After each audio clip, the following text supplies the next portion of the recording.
जय श्री राम, जय महाराज जी की। स्वागत है आपका अपने चैनल जय गुरुदेव पर। आज के अंक में हम बात करने वाले हैं कि धार्मिक कार्यों के लिए उपयुक्त आसन का ही चुनाव क्यों किया जाता है। अंक में आगे बढ़ने से पहले यदि आप हमारे चैनल पर नए हैं तो सब्सक्राइब कीजिएगा चैनल को और बेल आइकन जरूर प्रेस कीजिएगा, जिससे कि आपको आने वाली नई वीडियो की नोटिफिकेशन मिलते रहें। बढ़ते हैं आज के अंक में। जो आसन का अर्थ होता है उस स्थिति जिसमें हम बैठे हैं, अर्थात सिद्धासन, पद्मासन या सुखासन। इसके अलावा जिस पर आप बैठते हैं उसे भी आसन ही कहा जाता है। जिस आसन पर बैठकर आप आसन आदि करते हैं या कोई धार्मिक कार्य करते हैं, उसमें आपकी मानसिक और शारीरिक ऊर्जा तरंगों की विशेष गति तथा विशेष दिशा की ओर निर्दिष्ट होती है। जबकि जिस आसन पर आप बैठे हैं वह उन ऊर्जा तरंगों को अपने लक्ष्य की प्राप्ति का एक ठोस आधार देता है। वह ऊर्जा के क्रिया प्रतिक्रिया की संभावित क्षति के प्रतिशत में कमी लाता है और उसे पूरी तरह रोकता है।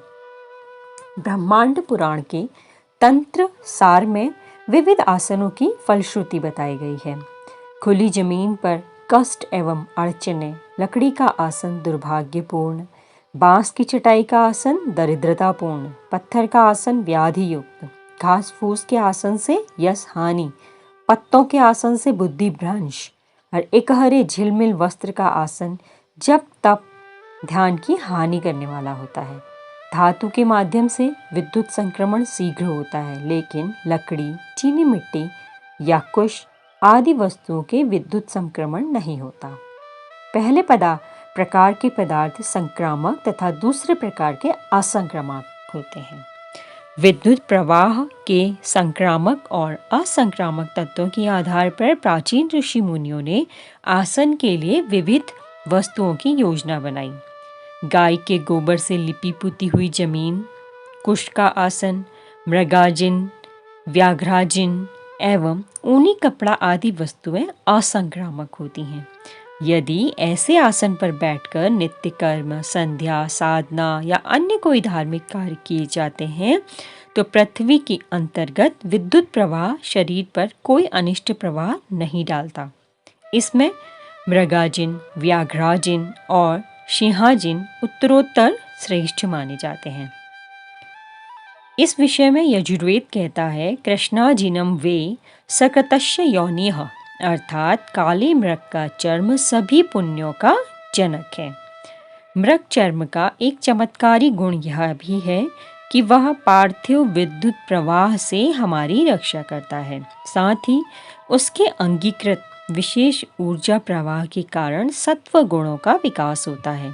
शरीर में स्थित तमोगुणी वृत्ति का अपने आप नाश हो जाता है। आयुर्वेद कहता है, मृगाजिन पर बैठने वाले मनुष्य को बवासीर, भगंदर आदि रोगों का नहीं होते। जिस तरह मृगाजिन से सात्विक ऊर्जा प्राप्त होती है, उसी तरह व्याघ्राजिन एवं सिंहाजिन से राजस ऊर्जा प्राप्त होती है। इसके अलावा बाघ और शेर के चर्म के आसपास मच्छर, बिच्छू तथा सर्प आदि कोई भी जहरीले प्राणी नहीं फटकते, परंतु ये आसन शरीर में अतिरिक्त उष्णता उत्पन्न करते हैं। इन सभी बातों का विचार करने के बाद ही अपने लिए आसन का चुनाव करना चाहिए।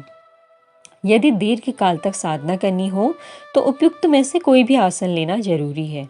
उसके दोष निवारण के लिए ऊनी वस्त्र डाल लें। यहाँ हमें यह बात का भी ध्यान रखना चाहिए कि चर्मासन प्राप्ति के लिए हम हिरण आदि का शिकार न करें। जब उसकी सहज मृत्यु हो जाए उसके बाद जो चर्म प्राप्त होता है उससे ही आसन बनाएं, साधना करें, वह ज़्यादा उपयोगी होता है। यदि चर्मासन उपलब्ध न हो तो दर्भासन का उपयोग भी कर सकते हैं। आसन के विषय में वैज्ञानिक दृष्टिकोण तथा एक विशेष मुद्दा भी ध्यान में रखें। साधना करते समय शरीर में उत्पन्न होने वाली जो अतिरिक्त ऊर्जा है, उष्णता है, वह बाहर निकलना बहुत ज़्यादा ज़रूरी है। इसके अलावा पृथ्वी की उष्णता और ऊर्जा को अपने शरीर में संक्रमित होने देना भी बचाव करना है। दोनों कार्य सफल हों, इस दृष्टि से हमें वैसा ही आसन उपयोग में लाना चाहिए। आसन के तौर पर लकड़ी का उपयोग करना फायदेमंद नहीं होता। लकड़ी एक मंद संक्रामक होती है। लकड़ी के आसन पर बैठकर पुरस्चरण करने वाले साधक को ग्लानि आती है, यह अनुभव की बात है। ऊनी आसन पृथ्वी की आंतरिक उष्णता और ऊर्जा के लिए अहितकर न होकर शरीर की अतिरिक्त ऊर्जा और उष्णता को बाहर निकालने में सहायक होता है।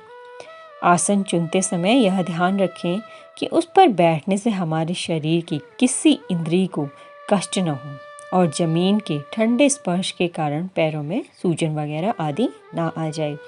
आज के अंक में इतना ही। मिलते हैं अगले अंक में एक नई वीडियो के साथ। जय श्री राम, जय महाराज जी की।